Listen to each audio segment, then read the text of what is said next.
एक छोटे से गांव में हरिदास नाम का एक मेहनती किसान रहता था।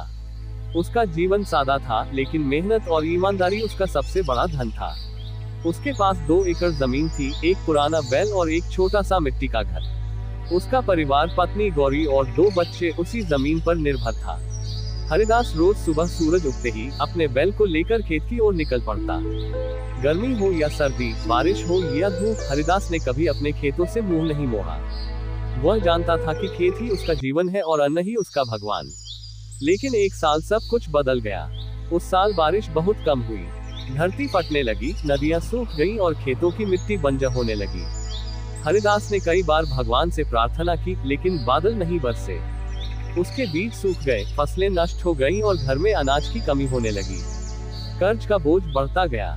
साहूकार रोज आकर ताना मारता और ब्याज की धमकी देता। गांव में कई किसानों ने आत्महत्या कर ली थी, लेकिन हरिदास ने हार नहीं मानी। वह टूटता गया, लेकिन झुका नहीं।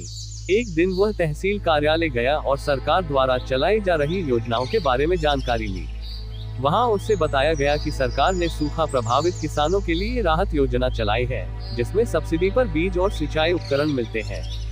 हरिदास ने हिम्मत जुटाई, जरूरी दस्तावेज जमा किए और योजना का लाभ उठाया।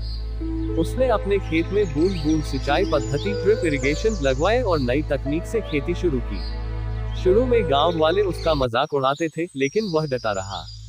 धीरे धीरे उसकी मेहनत रंग लाने लगी। सूखी जमीन पर फिर से हरी कोंपलें फूटने लगी।